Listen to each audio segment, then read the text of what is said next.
Welcome, friend. Tonight we ride to California, 1849, where Sutter's mill rattles and the American River shakes gold from gravel. A miner boasts of a gold-etched Spanish codex, then vanishes, and with him a map that could turn men into a mob or expose a lie. If the truth is bent, a sacred canyon may be blown apart by dawn, and a camp fall into lawless hands. I am Snorelock Holmes, your calm companion through dangerous histories and safer dreams. Before we drift, tell me in the comments which city you're listening from tonight. Breathe easy. I will carry the weight. Chapter 1, in which a courier falls and a fragment gleams. I was polishing an old brass surveyor's compass by lamplight, the kind with a fragile glass face and a needle that quivered even after the hand stilled. Rain tapped the window in a steady pattern, like a telegraph repeating a single soothing word. On the desk lay a small parade of artifacts waiting their turn. A mission coin rubbed thin, a folded strip of blue silk used by old mapmakers to mark sky, a press of sage so delicate it seemed to hold a summer field in a single leaf. Penelope, my beagle, snored at my feet, a soft wheeze and a contented thrum. Cataloguing the 19th century is a kind of meditation. The metal remembers hands. The fibers keep the smell of places that forgot the names of their days. I turned the compass toward the lamplight and watched the needle settle to north. North is reliable. But men, I have found, are not always so. I made a note in my ledger, in a hand I could read even when half asleep. Brass, moderate verdigris along the bezel, glass uncracked, needle true. I was considering the blue silk when the knock came, hard, off-center, an elbow rather than a fist. Before I had crossed the room, the door swung inward under its own weight, and a man in a dust-dark serape stumbled through it and went to his knees. He smelled of wet leather and the long road. For a breath, he stared at the floorboards, catching himself with an open palm as if to make certain the world still existed beneath him. "Easy," I said, and in one motion had him under the arm and into the chair by the hearth. His eyes were marked by miles and a worried kind of hope. Water, first. I poured from a jug. He drank without looking away from the satchel slumped against his hip. His hand trembled, not from thirst, but from the effort of having arrived with something to give and too few words left to give it. "Signor Holmes?" he asked, just to be certain the right door had opened. "I am," I said. "You are safe here." He nodded and reached for the satchel. The buckle stuck. Wet leather does not hurry. He worked it free with a hiss of breath, then slid a smaller pouch across the floorboards toward me with the heel of his hand. It stopped at my boot like a messenger collapsing at the final step. The pouch was dark with rain and river, the leather softened by handling. I loosened the tie. Inside lay a palm-sized sheet of hammered gold, thin as a shaving and heavier than it looked. It caught the lamplight and threw it back in a warm square. On its face, cut by a careful hand, was a partial compass rose and a curled mark that could have been a river, or a rope, or a fern unfolding. There was also a note, the paper stiff with dried silt, letters bleeding where the river had licked it. I held it near the lamp and read, "Mr. Holmes, Nora Pike. He's missing. They want the map. Dawn will be too late." The ink blot of that final sentence spake urgency without needing an exclamation. I looked up. The rider's eyes held mine. "Diego Valdez, he said, tapping his chest lightly, as if each syllable were another mile, and each mile another promise kept. I bring it for Nora. She said you would understand the rest. I rode from the river fast. They watch the roads. Who watches? I asked. My voice did not rise, but the room seemed to lean in. Crane's men, he said. He knew the name was heavy. Silas Crane, claim boss. He set guards at Sutter's mill. People say he owns the river. No, not the river. The papers that say who touches it. Nora's brother, Jedediah Pike. He found a map. He said it was gold and old, Spanish maybe. He showed it, and then he was gone. So was the map. Only this. Diego nodded at the fragment. Nora took it from the thief. She sent me with it. She says dawn will be too late. The American river ran between us in that moment, not in water, but in what it carried. Men's luck, men's fear, and men who believed paper could claim a current that owed no man its bend. I turned the fragment over. Even without a loop, I could see the neatness of the etching, the patience in the lines. Whoever cut this had not been in a hurry. That, in a fevered land, is suspicious and important. The rain eased another degree into velvet. Penelope shifted and sighed, then resumed her small saw of sleep. I set the fragment on the desk, beside the old compass, and watched light play on the two circles, one cardinal and clear, one half a secret. You rode far, I said to Diego. You will tell me everything while you rest. I will listen and keep the little flame steady. His mouth tilted in a tired smile. Gracias. He cupped the water in both hands and sipped. I opened the window a slender finger to the night. Even in London, even with rain, the air carried the faintest tang of something wild, as if, having spoken the American river's name, the world had answered with a hint of pine from very far away. It happens sometimes in my rooms, the world deciding to cooperate with a case before I have formally accepted it. No magic in it, only the mind, ready. The note laid a clear trail, a missing man and a map that drew out greed like a pan draws out glitter from gravel. I can follow such a trail in my sleep, and often do. That sleep is not inattention. It is a tool. I closed my eyes for a moment and saw tents stitched with lamplight, sawdust on a wet boot, boots that left iron half-moons in the mud. I opened them again and wrote 2 words in the ledger: to California. Rest, Diego, I said. Then we begin. Chapter 2.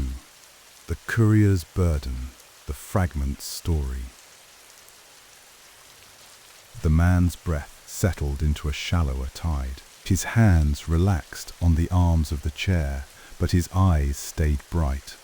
A good courier lets the body hibernate while the mind stays alert. I brought a blanket, a plain wool one, and draped it across his knees. He nodded thanks without losing his train of thought. Nora found your name in a newspaper from San Francisco, he began. They wrote about the English detective who solves things in dreams. People laughed in the saloon. Nora did not laugh. She said, "If he can hear from far places in sleep, maybe he can hear my brother." She had no one else. What of the local law? I asked. There is no law that answers fast, Diego said. A meeting of miners can judge claims, yes, but they move slow when a man like Crane keeps their pay chests and writes their lines in the book. He makes his own law. If someone disappears, he shrugs and says the river took them, or Indians. He says many things. He paused, as if weighing how much of Crane's shadow to carry into my room. Nora's brother Jedediah Pike is not a loud man. People trusted him. He came to the mill at dusk, had he found a codex, a plate of gold, thin, with marks like a map. He said it was Spanish, maybe older. He said it showed where a cache lies. Some laughed. Then he held it to the fire, and the marks shone. They did not laugh then. Diedo's gaze shifted to the fragment on my desk. I moved the lamp closer and angled the light. In the warm glow, the etched lines stood out, each stroke deliberate, edged, crisp as if cut with a fine graver. The partial compass rose showed the points we know, but the cardinal bars were slightly elongated at angles that suggested intention beyond north, south, east, west. The curling motif did not look like idle decoration. It doubled back on itself 3 times, the way a river does when a ridge tells it no. He took it to Barnaby Reed, the clerk at the mill, Diego continued. Barnaby said he would look at the marks. But then Crane's man, we call him Hobnail, for his boots. He has iron stud that bite the ground. He came with 2 others. There was shouting. Jedediah ran. Nora tried to stop them. She grabbed for the plate when a man shoved her. He dropped it. She tore away a piece. This one. Then more men came. Jedediah vanished into the dark between timbers. Crane's men claimed they saw nothing. In the morning, the map and Jedediah were gone. Diego's jaw soared at the memory he had been forced to watch. Nora sent me. She stayed hidden. Crane had men watching. She said to ride and not to speak to anyone who stands too tall. I nodded. It was a good instruction. Men who grow taller than their neighbors overnight tend to do it on borrowed height and someone else's coin. I turned the fragment in my hand again and brought it to my nose. Even through the smell of rain and the metallic breath of gold, something other scented the plate. Beeswax, faint but present, as if the etching had been sealed or polished with it. It is a patient smell, beeswax. It stays where hands have pressed it. With a small lens I keep in a silver case, I studied the edge. Tiny prick marks dotted the rim. Not random, not scratches from rough handling.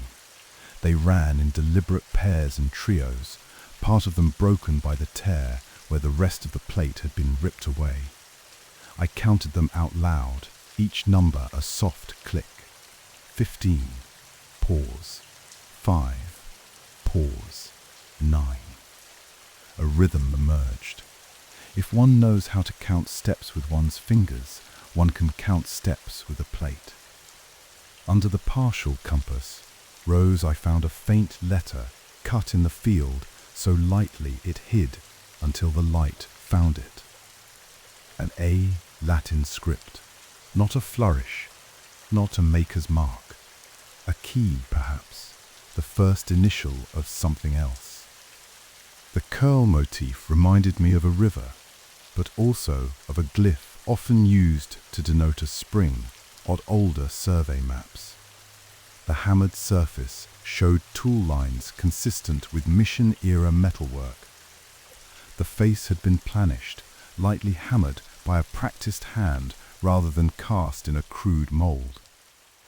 I have seen such work in California missions, where friars taught smithing to indigenous artisans and wrote their records in Latin, while the land kept its own record in trails and trees.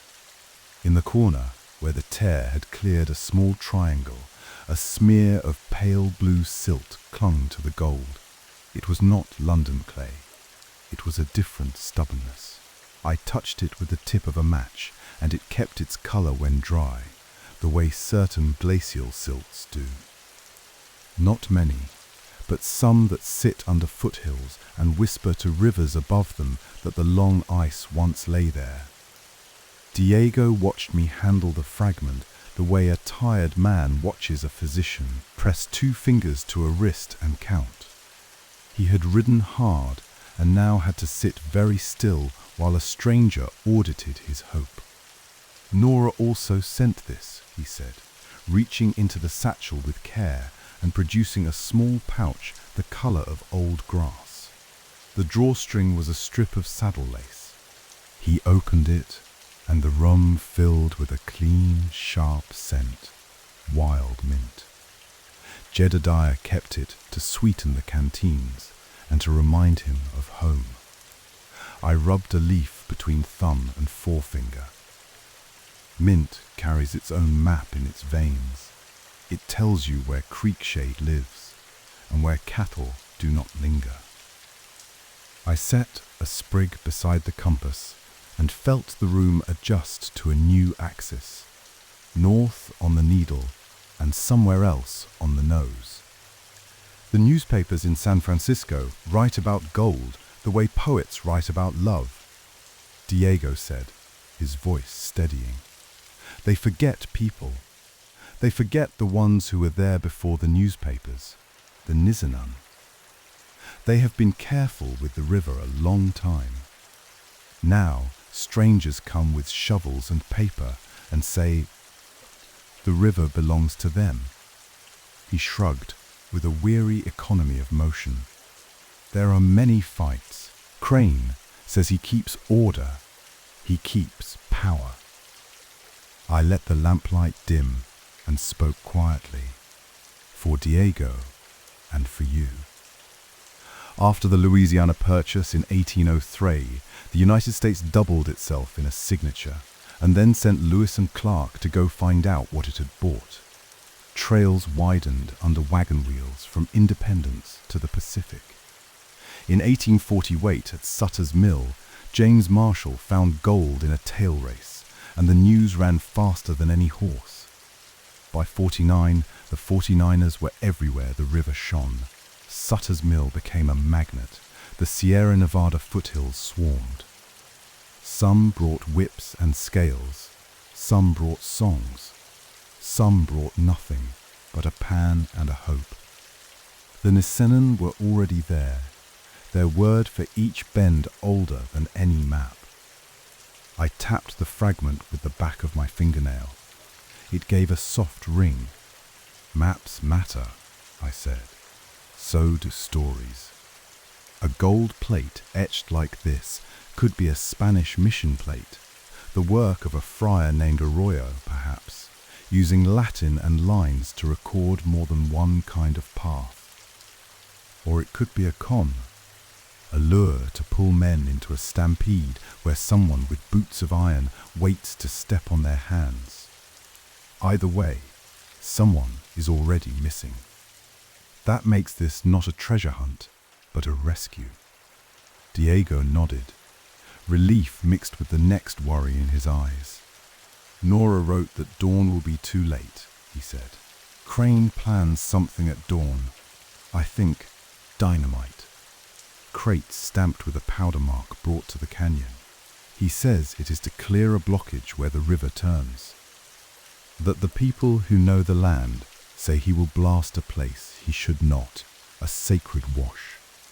If he breaks it, the echo will die and the water will change. And a man may die with it, I said. I could see the act already, an explosion at first light, dust rising like a curse, a cave mouth collapsing, and all the evidence of a forged ledger scoured from the world by falling stone. "See," Diego whispered. "Nora believes Jedediah hid in the canyon. He is hurt or trapped. She cannot go alone. Crane has men watching the flats." I weighed the fragment in my palm once more and set it down beside the compass. The two made a pair of eyes on the table, one seeing the known world and the other peering through it into a truer version. I closed the pouch of mint and tucked it into my vest pocket where the scent could anchor me later. "You have done enough for tonight, Diego Valdez," I said. "You brought the world to my desk. I will go to California, not on a steamship, but by a shorter road." When I close my eyes, I walk elsewhere. It is not magic. At a craft I learned to practice very slowly so that I could move very quickly when needed. I drew the lamp down another notch. The shadows rose on the walls like shy animals and then settled again. "Sleep," he said, with a half laugh and a wince as if at last it was safe to say the word. I could not on the road. "You can hear," I said. "I will keep the watch." Outside, the rain resumed its soft ticking. The city folded itself around my street like a blanket. In the pause between the seconds, a canyon I had never seen called in a voice I had not yet heard. I know an invitation when I feel one. Some arrive on heavy paper with formal seals. Some arrive as a smear of blue silt on a piece of hammered gold. I tamped the ash from my pipe and prepared the ritual I keep for work like this, the way a diver checks a line twice before stepping off a boat. We were not at the ritual yet, not quite. First, I wrote another line in the ledger. Crane, Dawn, Powder, Nora, Jedediah, Sutter's Mill, Nisenan. Each word a thread, each thread ready to be woven where dreams have their own careful looms. Chapter 3. The Long Breath and the Other Shore. The desk was set now like an altar for useful sleep.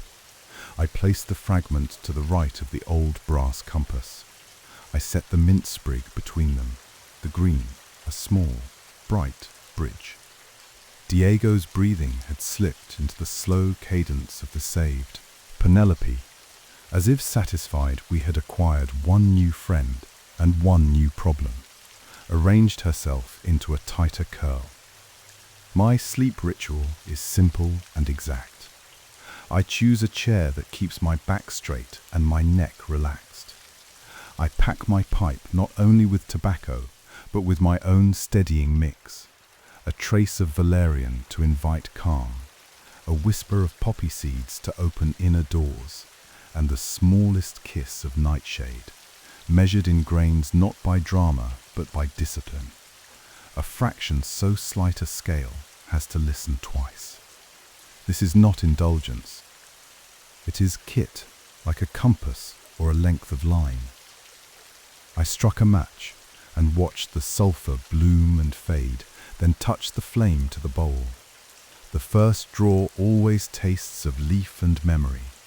I exhaled through my nose and let the room tint itself with the faint honey smell of beeswax rising from the gold, the clean cut of mint, and the honest ghost of tobacco. I took 3 deep breaths.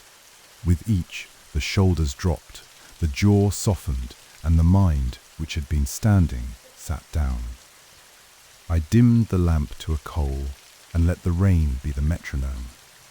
The light on the desk thinned until the fragment shone like a coin at the bottom of a clear stream under moonlight. The compass needle quivered and then stilled. North, it said. And somewhere beyond north, a canyon waited where echoes keep counsel and boys try to be men. When I close my eyes for this work, I do not fall. I step.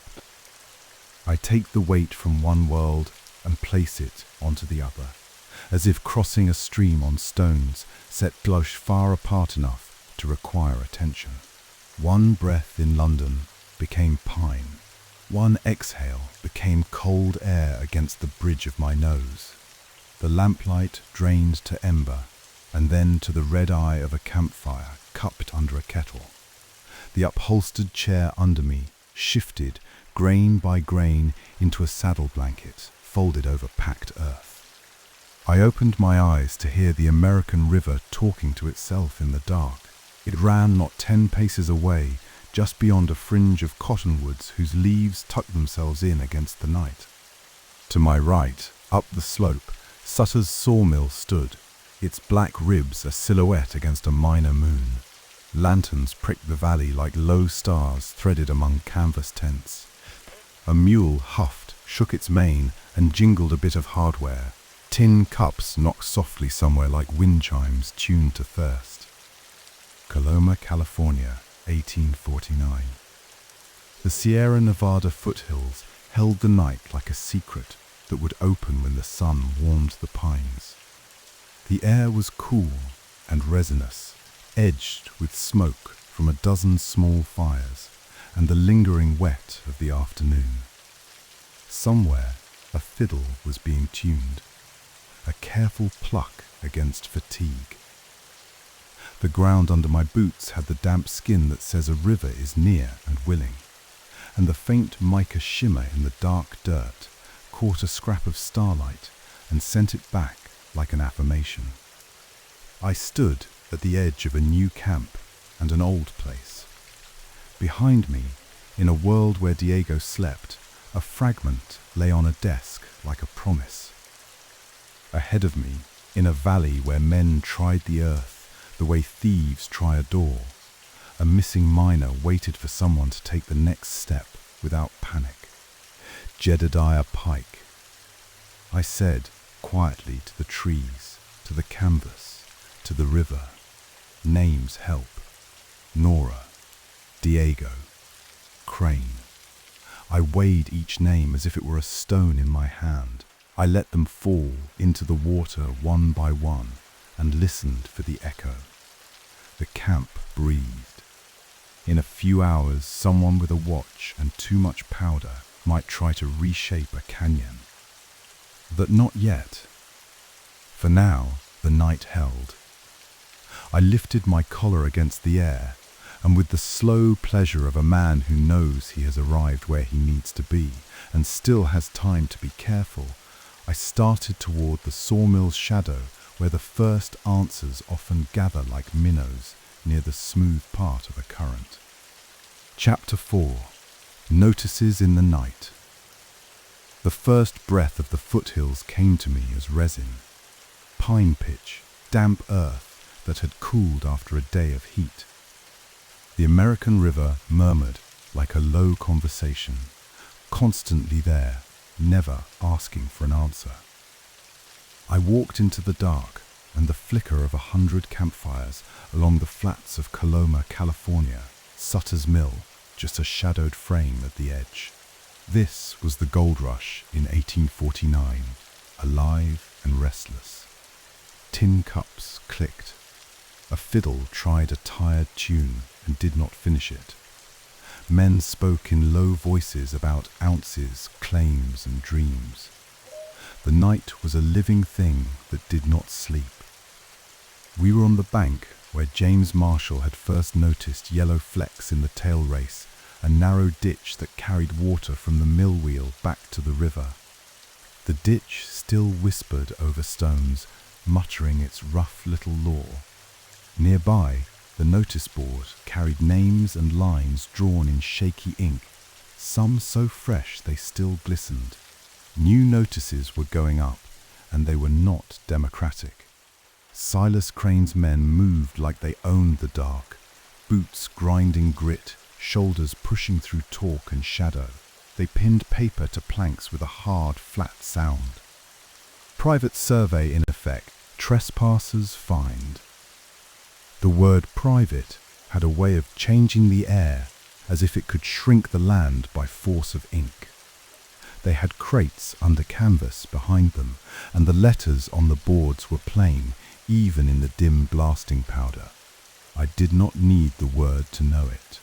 I could smell the faint saltpeter sharpness even through the night's cool. Crane himself stood in the lantern wash near a tent stripped of romance.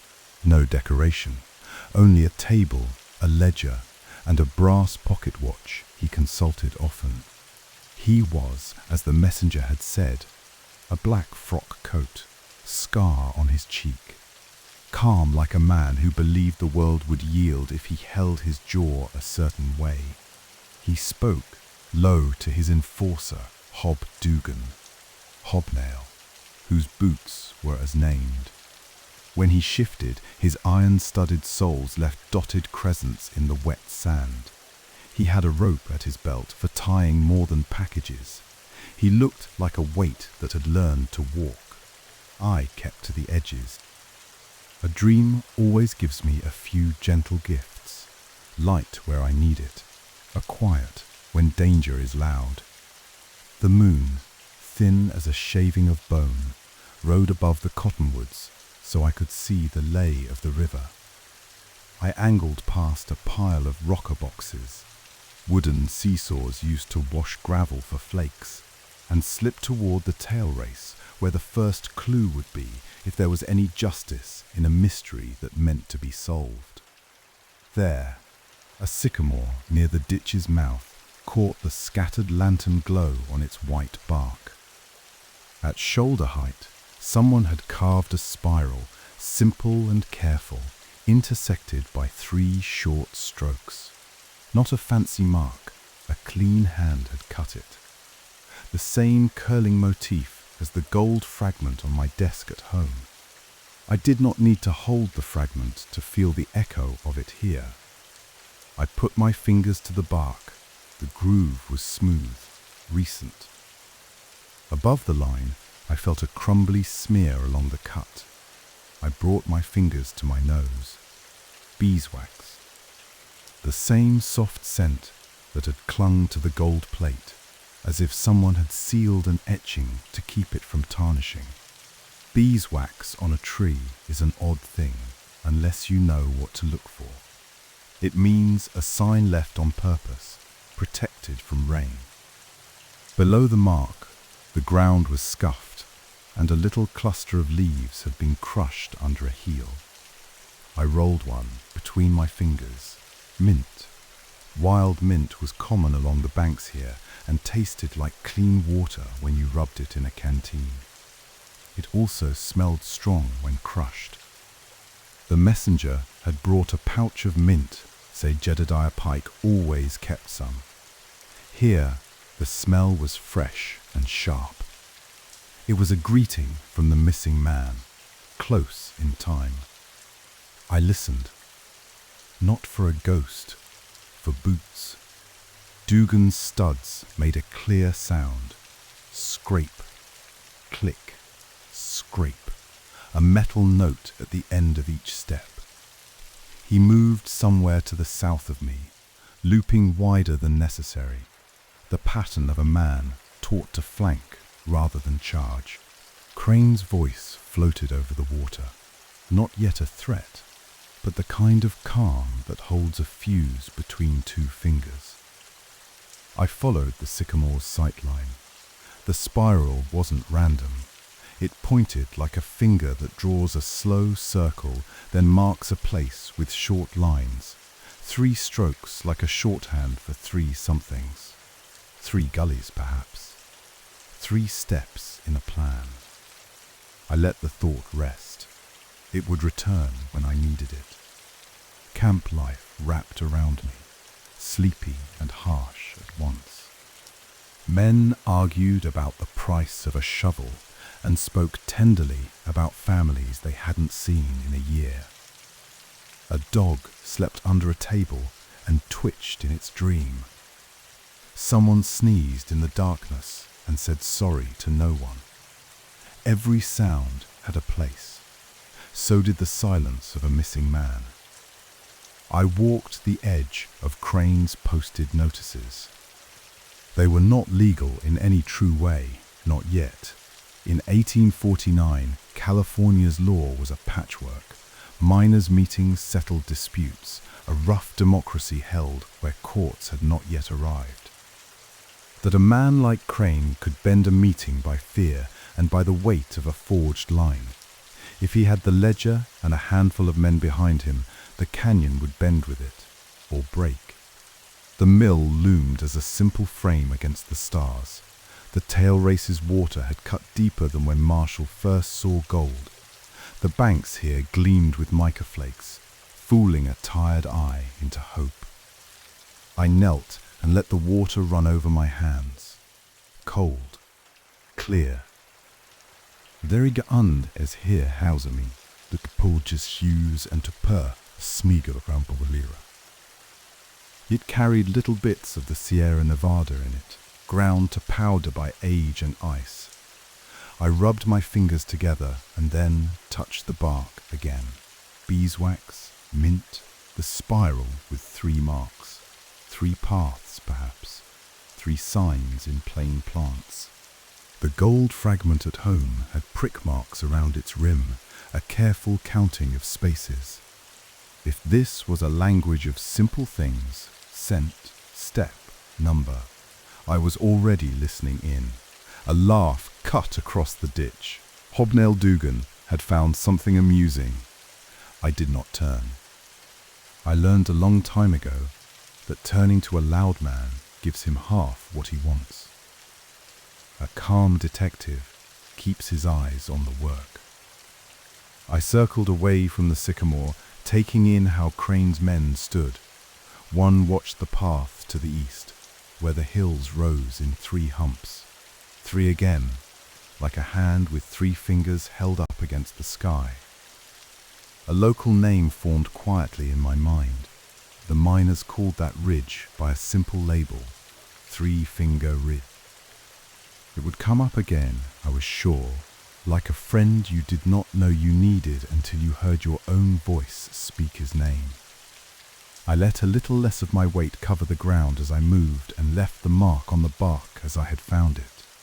The river said, "Keep going," and I did. Chapter 5, in which a mark speaks 2 languages. The awning smelled of smoke and salmon. Baskets hung in careful order, willow and sedge woven with the kind of attention that makes a thing strong and light at the same time. Lamps made of glass and tin sent their small circles of safety onto the ground, and I stepped into one to let the person who watched me see my hands and my face. Lena Two Birds stood behind a row of woven trays. She wore an indigo shawl that made her look like a part of the river at night, and a basket hat that shadowed her eyes without hiding her gaze. Calm, alert, the look of someone who knows how the ground speaks and how people try to change the conversation. "You read the spiral," she said, softly. Her voice had that steady kindness people use when they want to tell the truth and keep you safe at the same time. "I've seen its echo in gold," I said, "and beeswax on bark." She nodded once. "That mark is not a rune. It is a warning. A sacred wash lies east. We mark so travelers do not trouble sleeping spirits. Spirits wake hard if disturbed," I said.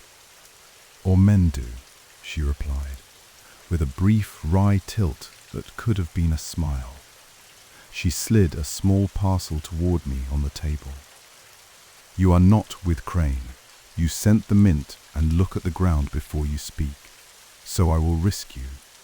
She opened the parcel herself.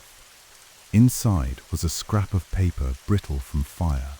The edges had been singed, but the center still held tight lines of dark ink. I read it the way a clerk reads, then the way a detective does. "This is a ledger page," I said. "Mission hand. A good one. From a cache Crane's men burned," Lena said. "They laugh and call it rubbish. But I read enough Spanish, and the priest's Latin in the margin is plain. Read the beginning of each line on the left." I did. The first letters down the margin appeared almost like a decorative flourish, but they spelled a name if you knew to look. Arroyo, one under the next. "Arroyo," I said. "A stream or a surname?" "Both," Lena said. "Father Miguel Arroyo." A priest who cared more for souls than for gold, they say. He used metal plates, gold hammered thin, to mark places where tithe coins were hidden from a commander who stole from the mission. He marked my people's paths on the plates because we remember ways by scent and water and the teeth of hills. 2 languages on 1 plate. The gold fragment we have, I said, has a faint A scratched beneath a compass rose.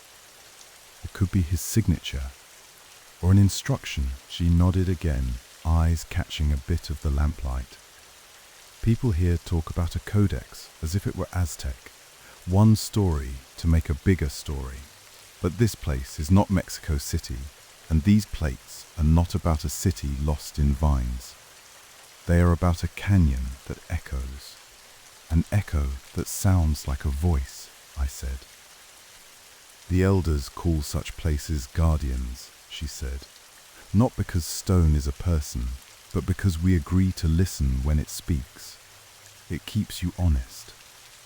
When you say something near it, you hear it again. It makes lies heavy. She reached into her basket and lifted a small charm with 2 fingers.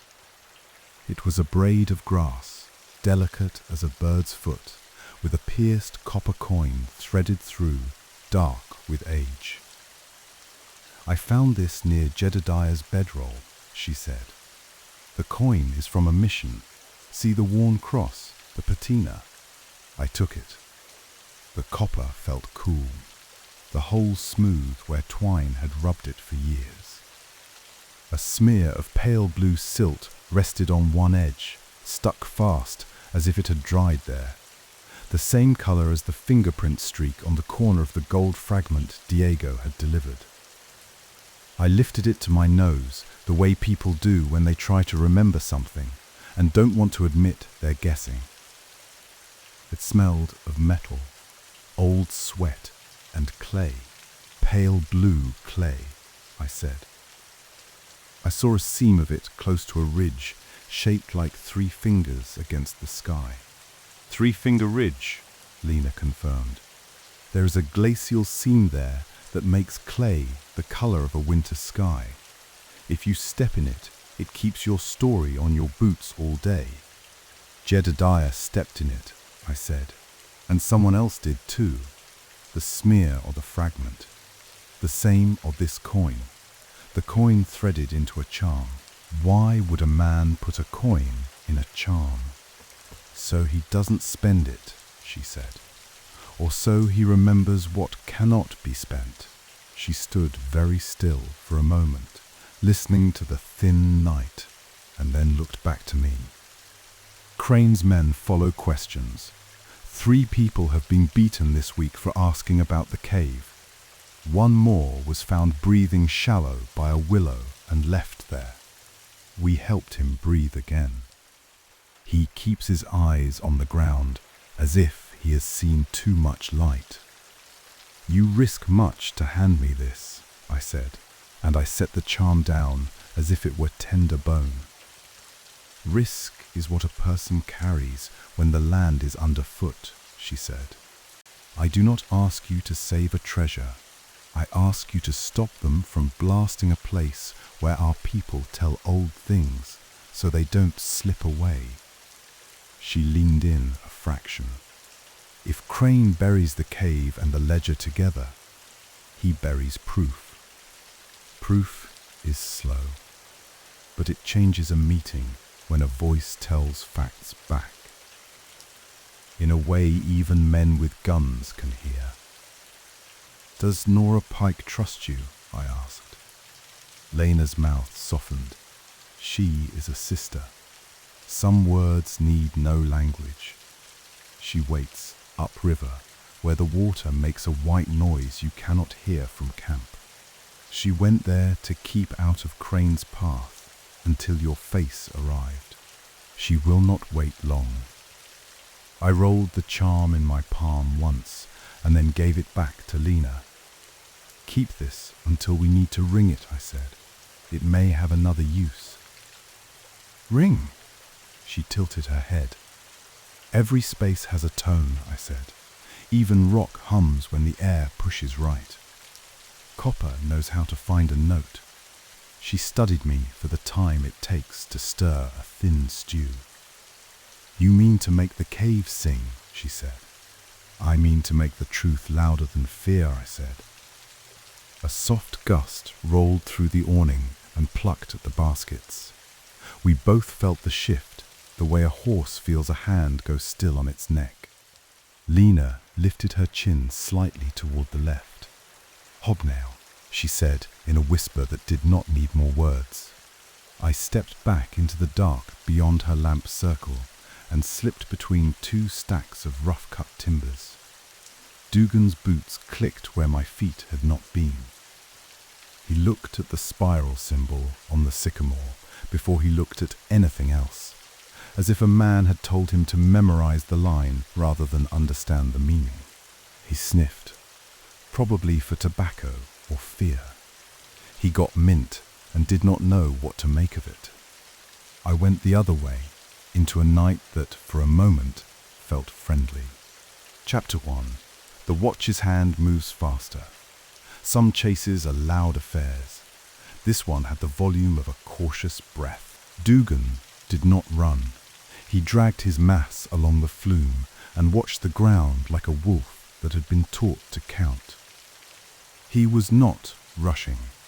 Men like him do not rush until it is time to show a boss they can. He wanted to be seen by the right eyes to earn a nod, so he tilted his shoulders wide and let his boots tell camp he was on a hunt. I threaded under the water flume, a wooden trough propped on trestles that delivered a steady ribbon of river to a sluice. The cold drip from its seams tapped my hair and forehead. I did not mind. Cold keeps a mind exact. The path here was a dozen paces wide, broken by stacks of timber and old barrels. I stepped between them the way I imagine a shadow would if it had the chance.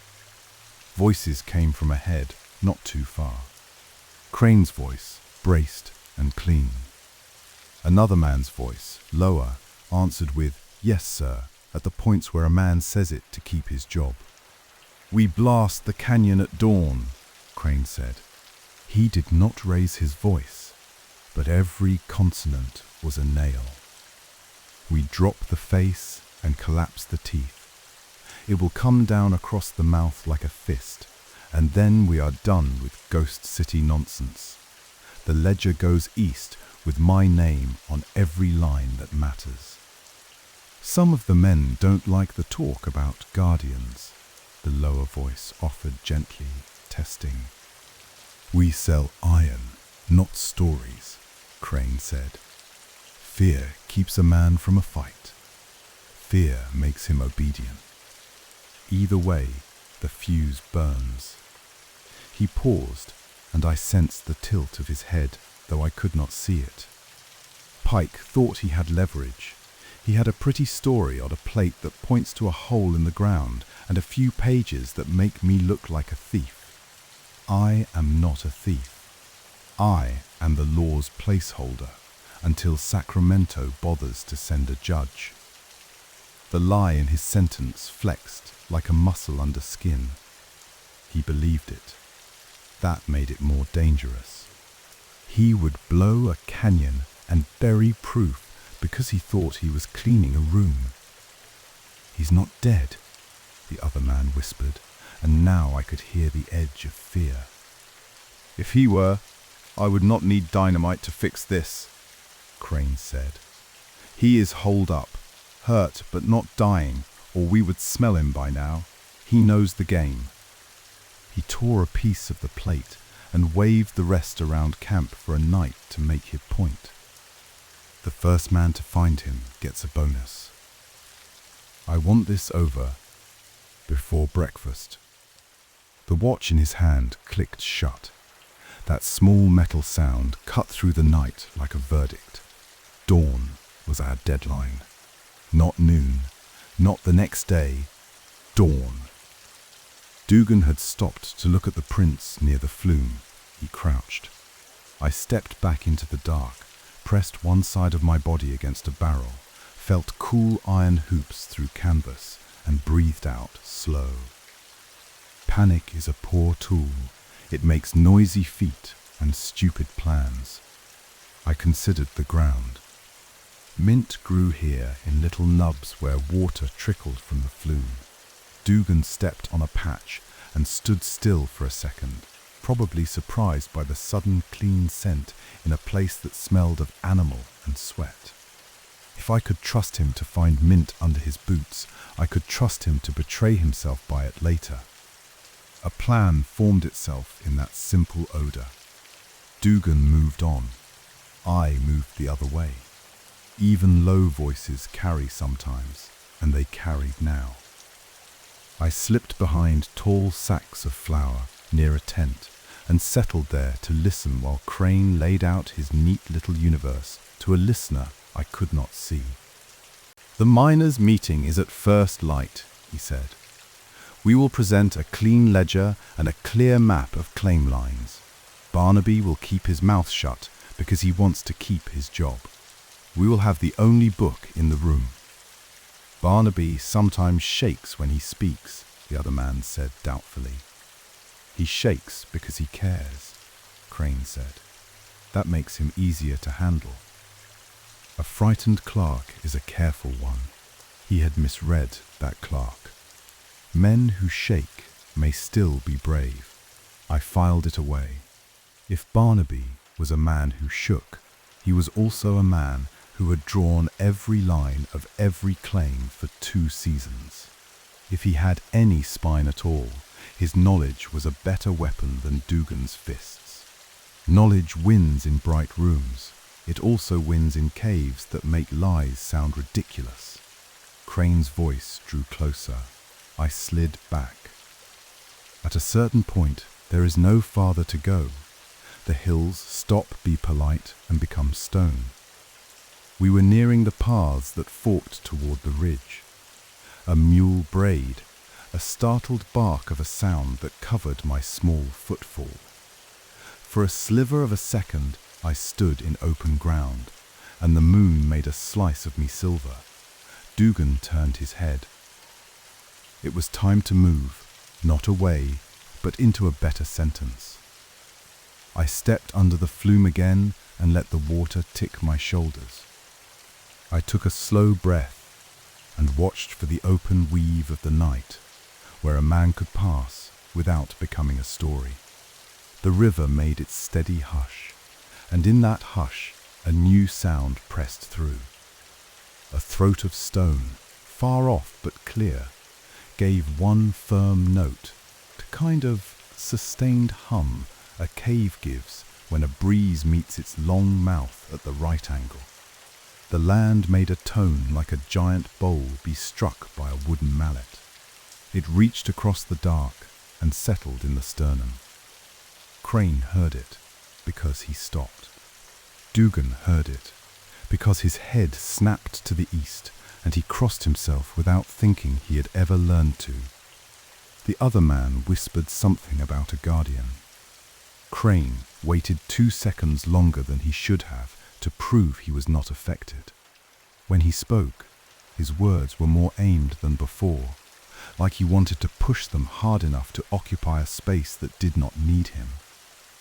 "Wind in a hole," he said, nothing more. He was wrong about many things.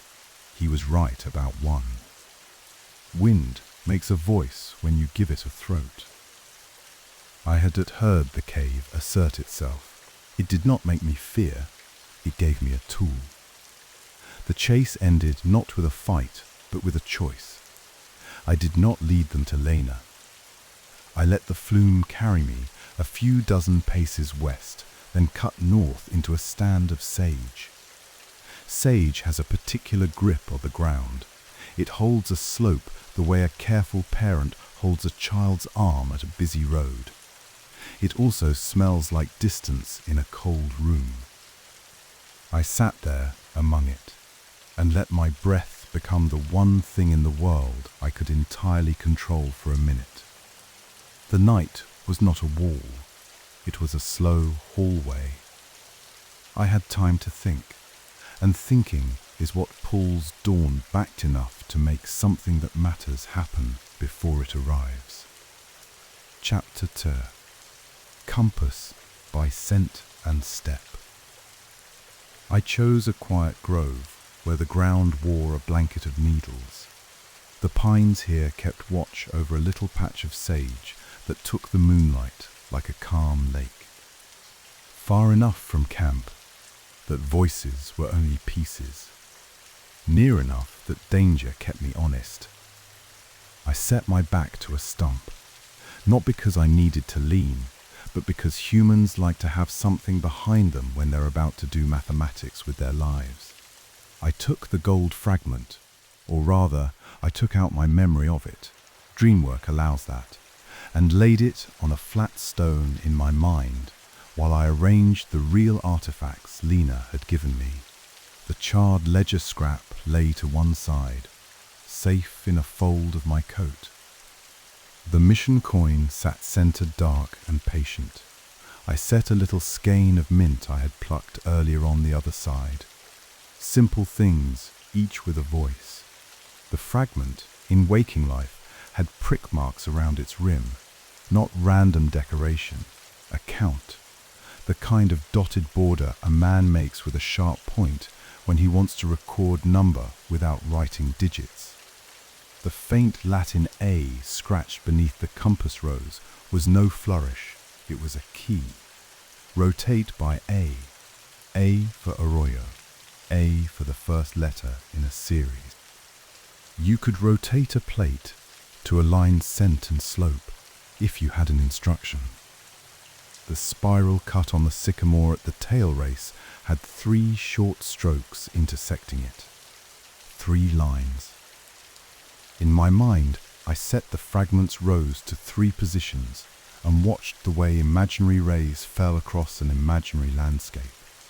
The mint in the grove gave me a true smell to hold while I did it. Mint for watercourses and cool places. Sage for dry ridges and their clean lines. Cedar. There was some up the hill, stood for the darker wet, where seasonal streams cut their way under the canopy. If Father Arroyo had worked with people who read the land by scent and plant family, he would have used the plants as a compass. This was not romantic poetry. It was smart mapping in a place where landmarks change, but plants keep their ways. I took a slow breath, remembering how Diego had said Nora tore the fragment from a thief's hand. If she tore from a corner, she broke the circle. The prick marks around the edge didn't end at the cut, they stopped abruptly. I counted 1, 2, 3, then a gap where the rest had been. 3. The stroke marks on the sycamore matched that count, like a shorthand visible to the person who knew the plate. The ledger scrap gave its own counsel. Arroyo spelled down the margin. Priests sometimes hide their names in plain sight, acrostic letters that mark a thing they don't want a political superior to own. Arroyo, a stream cut. Side canyon, smaller washes, the bending places where a cave might open in a tone. The margins also listed dates. One caught my eye. June 21. The solstice. A midday mark.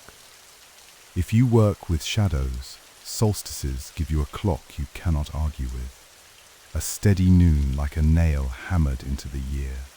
The faint A under the rose might have meant a line to the solstice. A line A at noon. If the plate was meant to be held up to the sun and rotated until a pinhole of light hit a mark, you could find a direction that stays true year upon year. I adjusted the imagined fragment and set noon in my mind. High sun, short shadows, the American River flashing like a coin at a specific bend where the mill's tailrace meets its song. The spiral carved on the sycamore would then mirror a swirl in the river that happens when the water hits a buried rock. If you stand on the bank at the right time, the circle is clear. If you come at night, you miss it. Jedediah had spent a day studying and then vanished by night to keep Crane confused. A smart man. I turned my head and brought my nose near the mint. The cool bite connected a line from this grove to the sycamore, to the crushed leaves at its base, to the canteen habit Nora had told Diego about. Mint is not ornament on a map like this. It is an anchor. If you can smell it, you are near water. If you are near water in a place where a side canyon hums, you are near the mouth of the thing. The mission coin held its own story. Copper often turns green with time, a patina like moss on stone. This coin was dark and had a dull green edge, but one section wore the pale blue clay like a badge.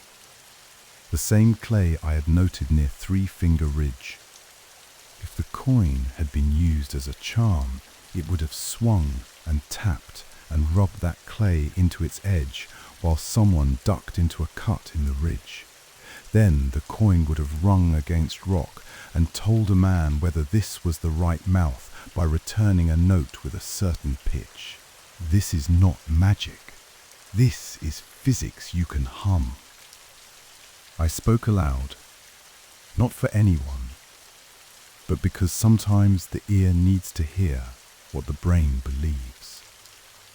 The codex is Spanish platework, I said quietly, etched by a priest who used his education and someone else's way of walking the land to hide tithe money from a man who stole with a pen. He wrote his name in the border of a ledger to remind himself the stream would carry his secret if he could not.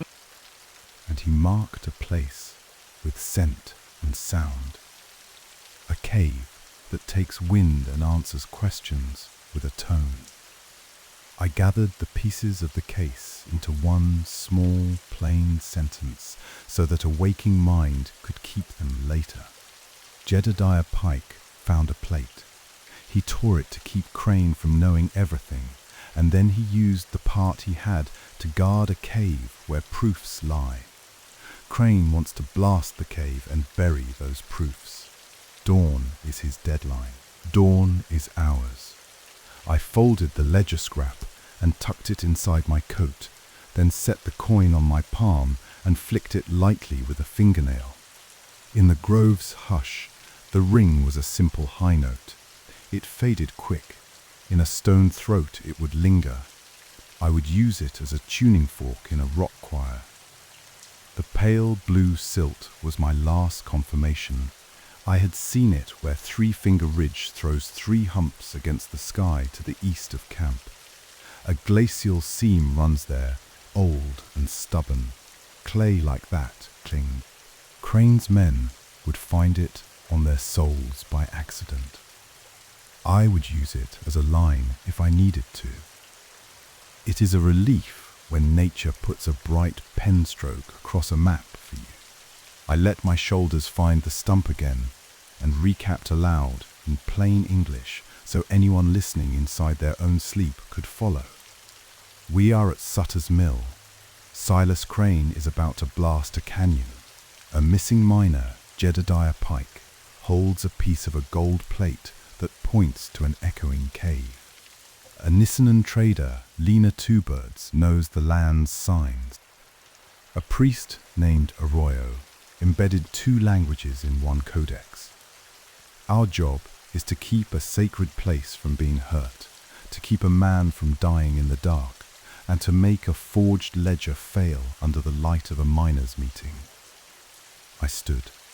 It was time to turn thought into movement. I had one night, not two. The watch in Crane's hand wouldn't slow itself for anyone. Chapter 8. A plan built out of echo and light. A calm plan is a ladder you build while you climb it. Each rung has to take weight. I started with the ledger because paper can beat powder if you put it into the right hands and the right room. Barnaby Reed kept the mill's record-keeping office, which was not far from the saw blades, but felt like a different world. Ink smells like order. Wood shavings smell like work. Both lived here in a balance that worked, if the men did. I stepped into a narrow space with shelves of leather-bound books, each marked with a month and a year. Barnaby stood with spectacles at the end of his nose and his back a little hunched, as if he were hiding the books from a wind that wanted to take them. His fingers were ink-stained, and he pressed his lips together the way a person does when their courage is there but needs to be spoken to. "Mr. Reed," I said calmly, "I'm Snorelock Holmes. I'm here to make sure the right ledger is read at dawn." He blinked, then nodded. "I have heard of you," he said. His voice trembled like the air in a flute, not like a frightened animal. "You do your work in your sleep, they say. I others rest," I said. "Do you keep the original claim book?" He glanced over his shoulder out of habit, as if the paper itself could betray him. "I do," he said, and a tiny smile cracked his worry. "I copied it 2 months ago, when Mr. Crane began to speak very precisely about lines that did not look like what I wrote the first time. I keep the original in a bread tin under the floorboard. I kept the copy on the shelf where he could see it. He thinks the copy is the book because he grabbed it with both hands one night and called it a treasure. He plans to bring his version to the miners' meeting," I said. "He plans to speak over everyone and tell them his rules are the law," Barnaby said. "But there is a rule older than Mr. Crane, Mr. Holmes. We vote. We listen. We may be fools with gold in our heads, but when we sit in a circle we do not like a liar." He put a hand flat on the desk to steady himself. "I shake sometimes," he added, as if apologizing for a quirk of weather. "Your hand will steady when it holds truth," I said. "At dawn, bring the original. Let Lena Two Birds stand near you. She has a way of keeping words in a straight line. And if I can help with a bit of theatre, so much the better." His eyes brightened behind his spectacles. "Theatre. An echo that answers a statement with itself," I said. "It makes a lie sound ridiculous." He nodded slowly. "I've heard the canyon sing," he whispered. "It gave me gooseflesh, and then afterward I felt clean." "Good. Keep that feeling and hold on to your book," I said. From Barnaby's we moved like quiet water through the sleeping camp. Lena met me at a bend in the path and handed me the little mission coin charm again. "For your tune," she said. "I keep it, sister." She lifted a second coin, threaded on a string, under her shawl. "Nora waits upriver," she added. "She is ready to climb." "We'll need to bring her to the cave's rear entrance," I said. "Can you lead her through the underbrush without bringing Crane's men?" Her face held a patient pride. "I could lead a mule through a needle," she said. "The back way is narrow, but clear to those who know how. The manzanita leans when it meets rock. I will take Nora there now. We will move slow, and we will watch the ground for the blue clay. If we see a fresh slide or new prints, we will stop." "Good," I said. "When you reach the cleft, wait. If Jedediah is there, he will be slow to rise. If he is not, the cave may still hold him in a place where the sound holds back animals and men alike. Speak his name. The cave should carry it. He will answer if he can." Lena's eyes were steady. "We will be careful with the air," she said. "People forget the cave breathes too." I went to the mill's scrap bins and the carpenter's bench. Mica flakes lay in a shallow tray like little windows to nowhere. I gathered a pocket's worth. Lantern glass could be had by asking the quartermaster for a cracked chimney and a blessing. He gave me both. A length of pipe leaned against a wall where someone had planned to use it to carry water from a barrow. I lifted it and heard the world inside it hum when I moved. There is no better sign that a pipe will sing than when it already wants to. I walked the trail to the canyon mouth in the grey hour before grey exists. I set the pipe in the cave's entry at an angle that would catch the pre-dawn breath. I tested it with my own breath, slow through the tube, and listened as the cave took my whisper and fattened it into a tone. The tone hung in the air like a wire you could lean on. I set mica at a chiseled shelf and propped a reflecting board behind it. The first light would hit the mica and scatter into a soft, moving shimmer across the walls. It would look like breath, nothing more, nothing less. Men who wanted ghosts would see enough to keep their guns down. Men who wanted facts would hear enough to keep their mouths open when truth walked in. Along the canyon's approach, I strung mint sprigs on twine, a child's trick with a detective's purpose. A heavy man like Dugan would crush them without seeing them, and the scent would arrive before he did. It would float even in the cold air and tell me whether my theatre needed a whisper or a shout. I placed sprigs at ankle height in the scrub so a careful man might miss them and a careless one would not. He could not outsneak his own boots. I pressed the mission coin against the rock at a place where the cave widened. I flicked it again. This time the ring held, found the cave's pitch, and doubled back on itself into a soft, steady sweetness. An echo should not frighten good men. It should make them listen to their own words. If I timed it right, Barnaby's reading of dates and names would rise, and the cave would say them back, not once, but a fraction of a moment later, enough to make the truth feel present in the stone. A man like Crane might stand in a room full of paper and talk over everyone. A canyon that repeats the line you spoke will not let you bury that line under a new one. I climbed back out and stood at the lip to look down the approach. The ridge's 3 humps cut the paling sky in clean black. Dawn was a rumour, the kind that comes true. I measured the time by breath. A dozen slow draws would bring up the first bird song. 2 dozen would bring the faint white at the riverbed. Crane's impatience would add 10 breaths.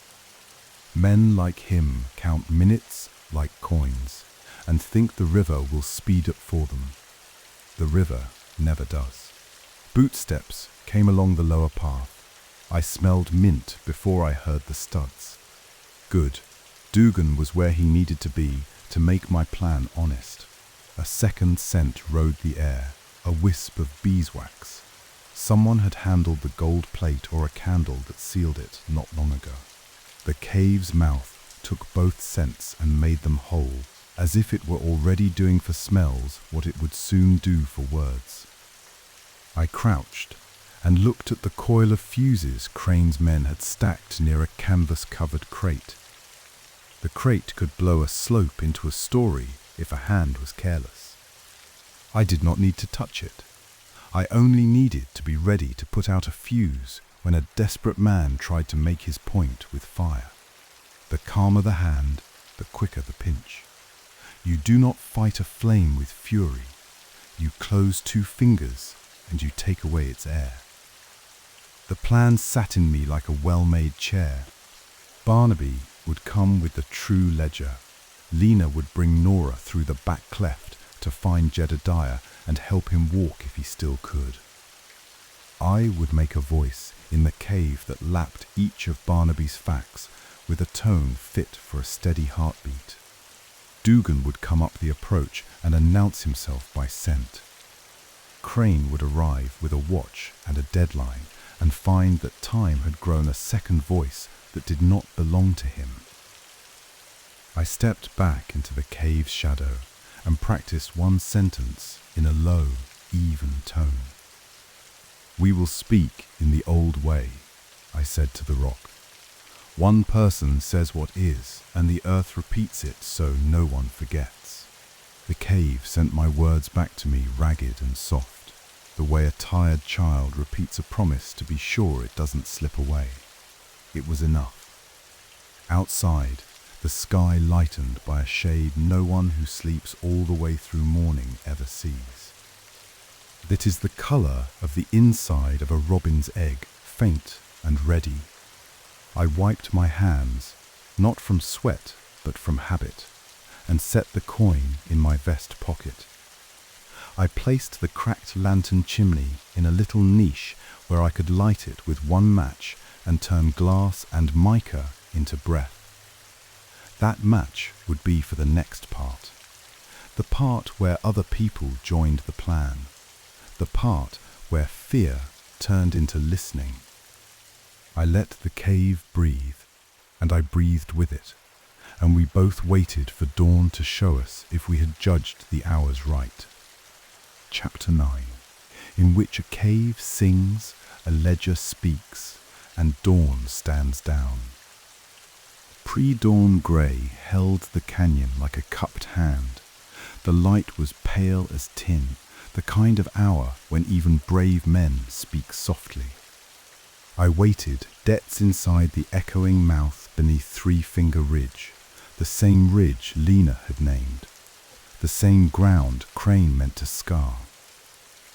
My lantern hung low, shielded with a mica screen I had pried from the mill.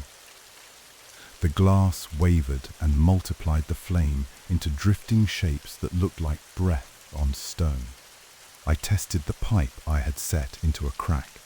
A hum rose, low and patient, a tone that made the ribs of the cave join in.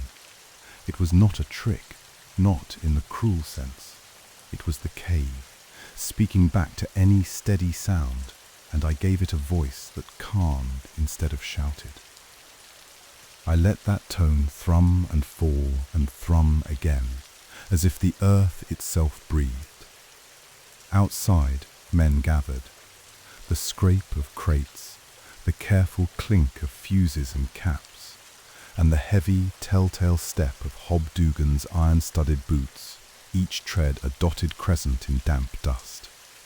They spread at the rim, 5, 6, then more, bustling in the chill like crows arranging mischief. Silas Crane's pocket watch snapped open and shut. Even at a distance I could hear the click. He was checking the time the way a man checks a lie he plans to tell. The mint twine I had strung, it's where a man would creep, raise the scent. The moment Dugan tested the flank, it rose cool and green, even in the cold air, a summer memory mislaid in winter light. That scent is easy to miss in daylight, but it strikes the nose like a bell when nothing else is blooming. I heard Dugan mutter and pause. Superstition is a thin veneer over a practical fear. I lifted the mica screen. Light rippled over ancient stone.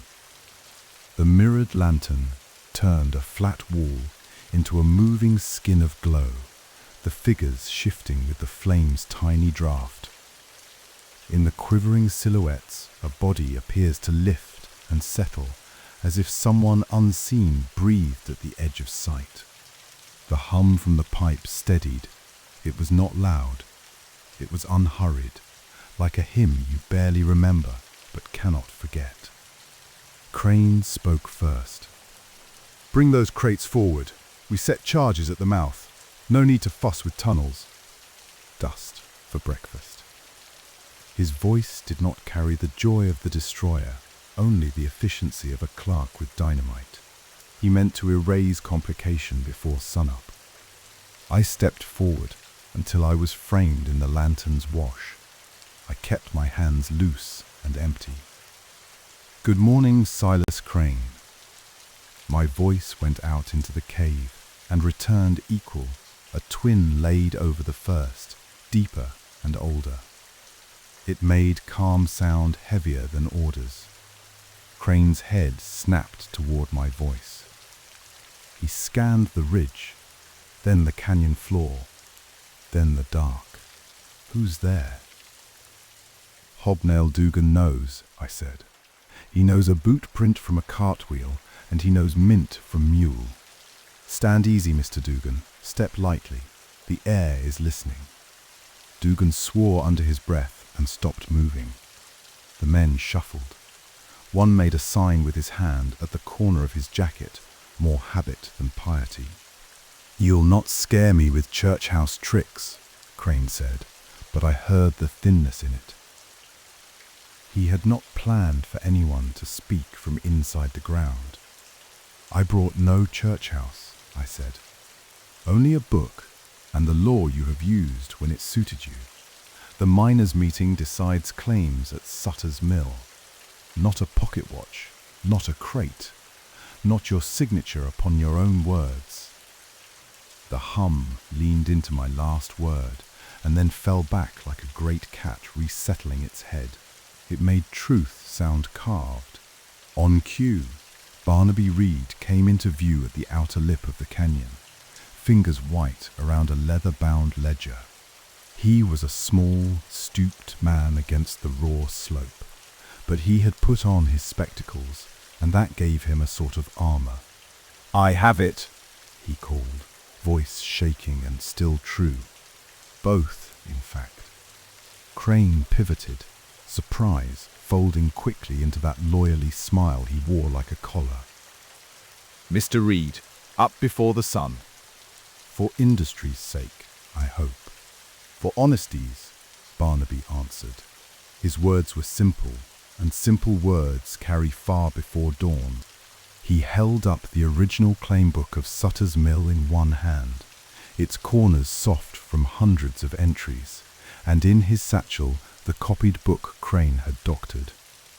I stepped another pace forward, so the reflected light threw my shadow long and thin across the floor. "Read, Mr. Reed," I said. "Read the dates. Read the sequence around Crane. Reed, who stood witness to nothing at all." Barnaby licked his finger, found his place, and began. Entry 211. Jacob Hanks, February 9th, witnesses. P. Wilkes. And he glanced at me, then at Crane, gathering himself. And S. Crane. He shifted to the next page. Entry 212. Silas Crane, February 7th. He looked up. Dates reversed. Impossible order unless a man broke the week and mended it to fit his pocket. The cave made a tender chord at the word impossible, and I could feel men's nerves loosen one notch. At relief yet, but the sense that facts lay near enough to touch. I gave the pipe's mouth a tiny twist, and the tone deepened a degree. The stone took it and sang back low. Crane stepped forward. He did not shout. He did not need to. "Boys, he's playing at priest in a hole, and the clerk's drunk on ink. Bring the first crate. Once the sticks are set, I'll show you how this ghost sings." A fuse scraped. A small length hissed as a man tested it. Even a short fuse is a long thought when dawn is a few minutes off. I watched Crane's eyes, not his words. He had already judged whom to frighten, whom to flatter, and where to run if it broke bad. He was good at that arithmetic. I held up my hand. "One more voice," I said, and the cave doubled me. The ledger speaks for paper. The land speaks for itself. Now let the living speak. From the narrow crack at my left, where Lena had led Nora earlier, a soft scrape sounded. Then a flutter of shawl edge in lamplight. Lena Two Birds emerged first, braid tips dark with dew. With her came Nora Pike, jaw set, eyes bright with a sleepless night's decision. Between them, leaning hard on the rock, was Jedediah Pike, pale under the coal dust, left ankle-bound tight with a torn shirt. He had that look men wear when pain and relief have been trading places all night. Nora's voice carried even, like a thread drawn steady through cloth. "Mr. Crane," she said, "my brother isn't dead. He isn't your thief. He isn't your witness either." She helped Jed forward until he stood where the ripple of the mica light turned them into moving fresco. Jed took out a small wrapped bundle from under his jacket, stained with clay the color of old sky. "This belonged to Father Arroyo's cache," he whispered. "I tore a piece away when your man grabbed at it." He glanced at me and gave a quick, grateful nod. Did right to send a piece east. Did right to keep the rest hid while I thought. A rumble of talk ran through the gathered men, the way a low river takes a fallen branch and carries it quietly downstream. Everyone in that camp had lost something to a rumor. Everyone knew how paper can be a knife. Crane moved fast, faster than a man with a watch should. His hand went to the nearest fuse, thumb and forefinger neat as a tailor. He meant to light it and let the shock do his arguing. He would let the blast silence paper, cave, story, and witnesses at once. It was efficient, and it would have worked if the fuse had found spark. But speed isn't the only tool. I stepped into the light and put my fingers on the fuse end and simply pinched. It is a strange thing to do, in a canyon surrounded by armed men, but the gesture was so tidy it felt like bookkeeping. My nails bit the rope, and the powder snapped in a tiny spark that died without a breath to carry it. "No," I said softly. The cave returned my no as if it belonged to it. Hobnail Dugan made a noise that wanted to be a laugh but arrived too thin. "Boss," he said, "it smells like a church garden." And the rocks talking. Crane's jaw clenched. He had one card left, bluster arranged like law. He pointed at Barnaby. "You're no magistrate. This is a survey, private business. Step aside or be treated like a trespasser." I shook my head. No survey is private when it crosses a river road at Sutter's mill, and a miners' meeting is the law you trusted when it gave you your first inch. Read the rest, Mr. Gruffle. Read Barnaby's voice, gathered force as it went. Entry 213, Jorge Morales. Signed February 8th. Witnessed by James Marshall. A name that always drew eyes at the mill, but in Crane's copy it reads February 10th. Witnessed by Silas Crane.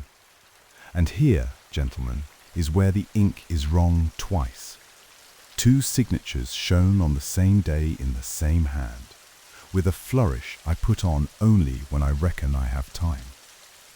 He stared over his glasses. I did not have time that day. The hum rose under Barnaby's last sentence, long and calm. Men shifted, looking at the book, then at Crane. You can tell when a crowd decides it has been had. The shoulders relax, but the eyes grow steady. A few of Crane's workers lowered their eyes. Dugan scuffed his boot, setting off another mint breath. He looked suddenly smaller inside his shirt. Lena stepped to the side of the mouth and put her palm on the stone. "This wash is older than any of us," she said, voice quiet. "It has fed us, and let us pass.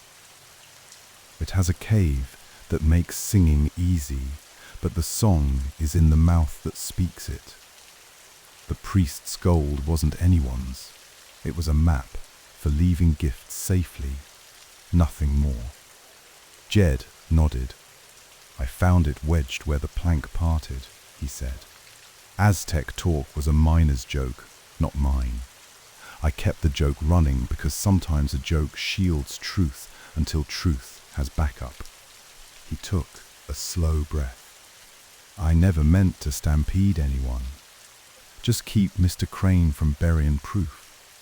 It's a simple thing to align a crowd's focus. You take out the pieces that do not belong and hold up the two that do. A book and a person who could have died. I held my palm ever so slightly toward Barnaby's ledger and toward Jed's bandaged ankle. There is no mystery left, I said, only a meeting. Crane lunged once more, not for the fuse this time, but for the book. Barnaby flinched. I stepped between them, which is always easier when the ground itself seems to agree. Crane's hand hit my shoulder, and his fingers found something that was neither hard nor heated. It was steadiness, and some men are allergic to it. He withdrew his hand, cold-eyed. From the outer edge of the crowd, a dozen miners eased forward, not against Crane so much as away from him, which amounts to the same thing. One said, "Hold him a moment." Another untied a kerchief and looped it over the wrist that had reached for the book. Dugan did not move to help. He stared at the moving light on the cave walls, lips pressed together as if he were counting a thing he did not like. Barnaby took the original and the copy and pressed the copy against the original. You could see where the pages wanted to line up and didn't. "I propose we hold a meeting at first light," he said, "right here. Anyone may speak, everyone may hear." He put the books under his arm like a man finally willing to guard them in daylight. I nodded. "This is Sutter's Mill," I said, anchoring the moment. California, 1849. "We will not blast at dawn, we will read." The hum softened as if pleased to have work finished. The mica light steadied, the crowd eased, talk rising into clear, ordinary tones. Crane stood contained, held not by rope so much as by the eyes of men who had measured his sums and found them short. Dawn moved up the canyon lip and rested there like a hand waiting to bless or to push. It chose to bless. Chapter 10, in which a camp chooses daylight over dynamite. The sun came over Three Finger Ridge with the polite care of a guest.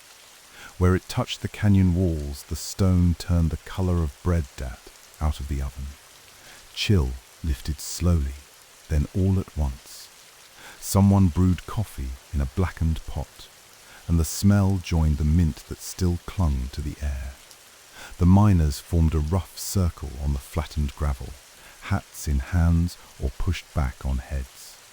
It was not Parliament, and it did not need to be. The miners' meeting is a simple democracy, one voice at a time, then a vote. For a camp wrestling with sudden wealth and sudden strangers, it was the only tool with a handle everyone could grab. Barnaby stood with the original claim book cradled in his arms. He had slept exactly not at all and looked better for it. The pages lay open like a harmless bird. "We will hear the matter of Silas Crane's claims," he said. There was no gavel, only the sound of the river nearby, its steady line of thought. Crane spoke first. He stood straight, dust still on his black coat from the canyon floor. "Men," he began, "I came here with order when there was none. I paid for timber, mules, and guards. I made this camp safe enough that you could put your pans in the water and keep your teeth in your heads. These," he flicked a glance at the ledger, "these irregularities are just that. Irregularities, born of the rush. You all signed faster than a man can write." He held his hands out, palms up. "I kept the books when you didn't. Don't punish a man for being punctual." It was not a bad speech. He aimed at the part of every person that values structure, even when that structure leans heavily one way. A few nods moved through the ring, a few frowns answered them. This was the knife edge, stability at a price, or fairness with the work it requires. Nora stepped into the circle, not to argue Crane's points, but to set a different weight on the scale. "I sent for help because I know what panic does," she said. "It makes small mistakes into big ones. That this is not panic. This is choice. You either explode a canyon to cover paper, or you listen to the people who found the paper off." She put a hand on Jed's shoulder. "My brother barely made it out. He isn't a martyr, he's a miner. He wants to work under a fair book." Lena's turn. She did not step into the ring. She stood at its edge, as one does with a river you know too well to wade into lightly. "I am Lena Two Birds," she said. "This place is Nisenan land. The cave you nearly broke is not a vault. It is a mouth. We have used its echo to teach children how to listen before they shout. If you leave it alone, it will be kind to you as it has been to us. If you don't, you will have dust you cannot drink and stories that do not like you." She let that settle. There were no curses, no calls to spirits. What's practical equilibrium? Barnaby read. He read enough entries to make the pattern undeniable. He showed pages where the ink bloom was wrong for that day's humidity. He marked where his own hand stumbled in the same way at 2 different days in the copy, when in the original it did not. Technical, simple, human. The kind of evidence that does not shout, the kind that accumulates like silt until a river changes course. When he finished, he raised his chin, the way a man does when he is about to be scared and chooses not to be. All in favor of nullifying the claims made under Mr. Crane's forged dates, say aye. The eyes rose like birds flushed from grass, a single lift. A few men held back, weighing future work against present order. Even they did not say no. "Opposed?" Barnaby asked. Silence except for the river. "So moved," Barnaby said, and he sounded taller saying it. "The ledger and its copy will be delivered to a magistrate in Sacramento. Until then, they stay with me. Any man who touches them without the meeting's say-so does so as a thief." Crane's jaw worked. He measured his options. Fight the circle and lose a hand. Pretend to accept and cheat later. Or cut and run. He tried the middle way, which is to say he tried to put on his old smile. "Gentlemen," he said, "you'll find the work harder without a reliable boss." A miner near the back, a man with a beard like a scrub oak, answered without heat. "We'll take hard and honest over easy and crooked." It was the kind of line that sticks because it is made of plain boards. Dugan shifted his weight and looked at Crane with an expression I could finally read. It was not loyalty or fear, it was weariness. "Boss," he said quietly, "I'm hungry and I don't fancy dine in a church cave." He did not say he was done. He did not have to. A man stepping 1 inch away can be the same as a mile. 2 men untied Crane's hands and retied them in front, a gesture that felt less like restraint and more like escort. He would be taken to a small tent where coffee goes cold, and a man has time to consider who he'll be next. The miners dispersed in twos and threes, some to work, some to guard, some to sit and stare at the cave until it looked ordinary again. Jed eased down onto a stump. I knelt and checked his ankle wrap. The swelling had peaked, angry and high, but he had warmth in his toes and a steadier pulse. Pain makes some men loud, but it had made him precise. You listened to the land, he said to me, and there was no mysticism in it, only respect. And to papers. Both are maps, I answered. One tells you where you meant to go, the other tells you where you actually are. I showed him the corner of the gold plate fragment, the faint Latin A under the rose now clean in daylight. You left good crumbs. Even a sleepy detective can follow crumbs when they smell of mint. Nora's eyes met mine. Gratitude is often noisy at first, then soft. She took a breath and let it out. "We owe you, Mr. Holmes," she said. "No," I said. "You owed each other a fair morning. You paid. That's all." I pressed the mission coin into Lena's palm. "You should return this to where it was meant to ring." She weighed it, listened with her thumb. "We will let the cave keep its own song," she said. As the circle broke, the canyon seemed to step back into itself. The mica glimmer at the cave mouth was only sunlight on stone now. The hum had become the simple sound of a breeze in a narrow place. Mules stamped, coffee grounds thudded into dust. A pair of loons called far upriver, their voices carrying a long, unbroken line through the morning.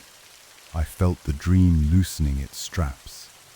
When the dream slackens, I do not grasp at it. I let it let me go. I turned the gold fragment once in my fingers, aligning the prick marks with an imagined compass, A to north by scent rather than star. "Keep the plates safe," I told Jed, "not as treasure, as teaching." He nodded. The river hush replaced the canyon's walls with the edges of my room. Pine breath changed to rain at a window. The chair under me remembered my shape and took it back, and the pipe hum revealed itself as the easiest thing of all.